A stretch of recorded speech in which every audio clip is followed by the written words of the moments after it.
My name is Sek Chai. I'm from SRI International. SRI is a nonprofit research organization. Today I'll talk about some of the work that we're doing under the DARPA Cortical Processor Phase 1 kind of ceiling. Last year I talked about using noise as a means to train some of these networks. Today I'm going to talk a little bit some about the applications and some work that we're doing in the low precision space. This work is done in collaboration with University of Guelph, Graham Taylor and his team, and also University of Montreal, Yashua Benju and his team. In the project, what we're doing is looking at not just convolutional neural nets, but recurrent nets, things that can do time series analysis. You want to look for patterns, right? Because dominantly all the sensor data that we have has a time component.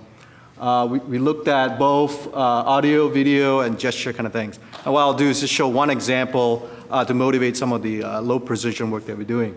Basically, the idea is you start with the benchmarks that's out there, analyze it, and then come up with what things you need to do for kind of low power, low precision, and kind of handle some of the memory issues that is currently the bottleneck in a lot of the designs.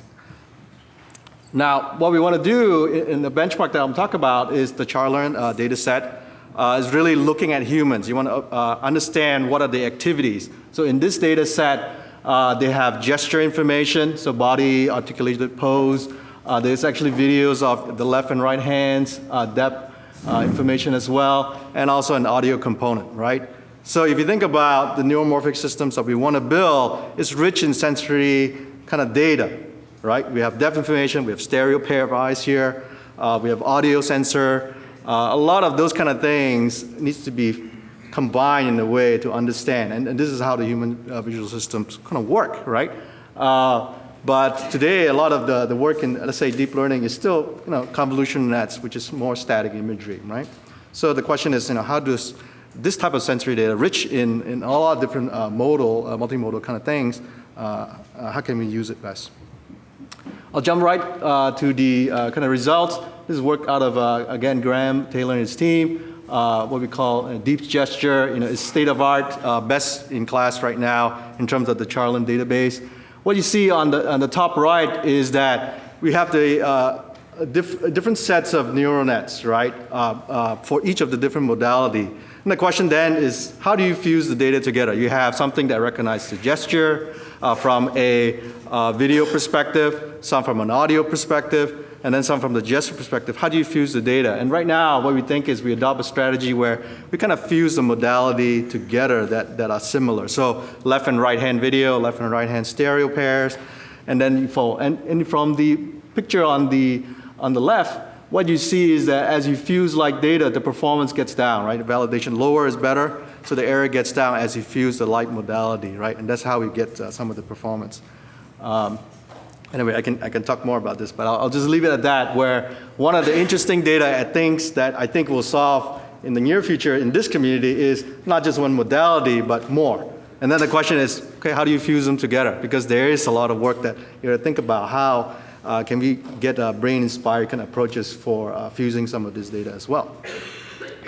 Now I'm going to shift gear a little bit and say, okay, this type of neural nets and this type of data set, how big is it, right? We talk about memory, we talk about precision, all that stuff, and talk about power, right? Really, how big is it? So I'm going to give you a number, right? In this Charlearn data set, we have a total up from the motion detection, skeleton, video, all that sums to get about 42 gigabytes of data. And if you number crunch it to get the state-of-the-art performance there, it took 5 days running on a high-end cluster, right? So lots of watts, running 5 days at a continuous kind of mode to get the performance that we want. So a lot of time, a lot of it is memory bounded, right? And this network that we're talking about is really large, 7.8 million kind of parameters, things that you have to tune and train for. So really large networks, really a lot of memory that you need to go through. So, and we understand that memory is indeed some of the main issues that we're trying to address here. So if memory is an issue, how do we address that, right? So some of the things we're looking at is low precision. I'll give a quick summary, although this is not comprehensive. folks that have looked at stochastic kind of rounding, you don't want to round down all the time because then you bias your result from one way or the other, or you can't round up all the time. You have to kind of statistically understand how you're rounding really up or down so that you don't bias your training results. There's very recent work from NIPS 2015, folks from Stanford and NVIDIA looking at network pruning. The network doesn't need to be that big. It's really engineered, but there's a lot of redundancy in there. So as you train, you can start saying, well, some of these networks, some of these connections or nodes, you don't really need, and you start pruning them away. So you kind of scale that down. And folks out of Montreal as well have looked at, can you really train some of these data, some of these networks to be binary, right? Binary rather than floating point kind of representations. And they can show that for some data sets, they actually make sense. So what I want to show is some of the other interesting things you're doing in low precision, which is to say, what if we looked at how our visual system behave with data? And let's say we look at the compression space, right? And in compression and wavelet and subband decomposition, what we do is we can actually filter them into high and low bands. And then in the high band frequency, maybe you can start to reduce some of the bits because our visual system can't see that level of precision.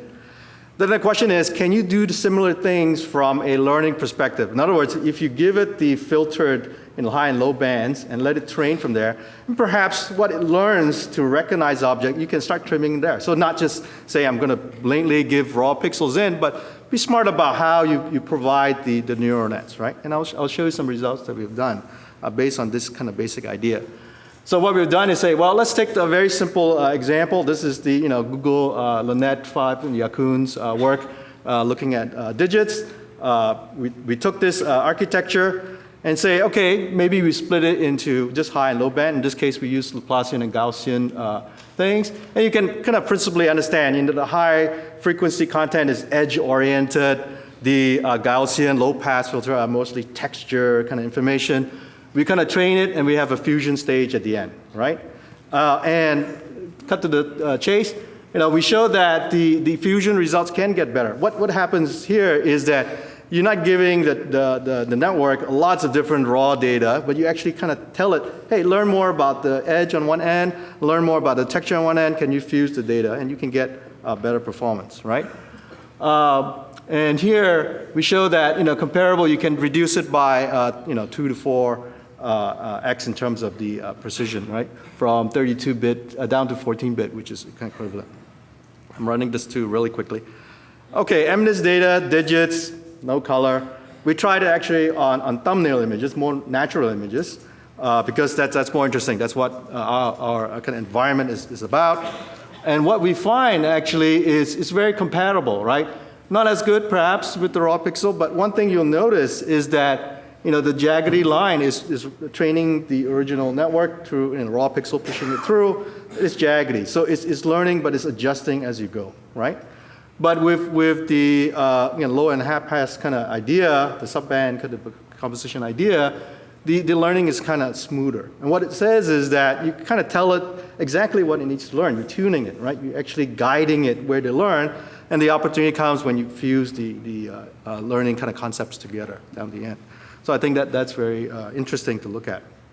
And what it means from a training perspective and a lower precision perspective is that, A, you can push the learning rate a little higher, that reduce the training time. We talk about 5 days on high-end networks for the deep gesture. You can start to say, maybe I can start scaling it back by guiding where it needs to learn, perhaps through this decomposition method. And from a low precision perspective, you can start saying, I'm going to tune the memory size down, something that, from the 40-some gigabytes of data down to a very compact mode, and even to today's processor, you start thinking about, can we put them in the cache, right?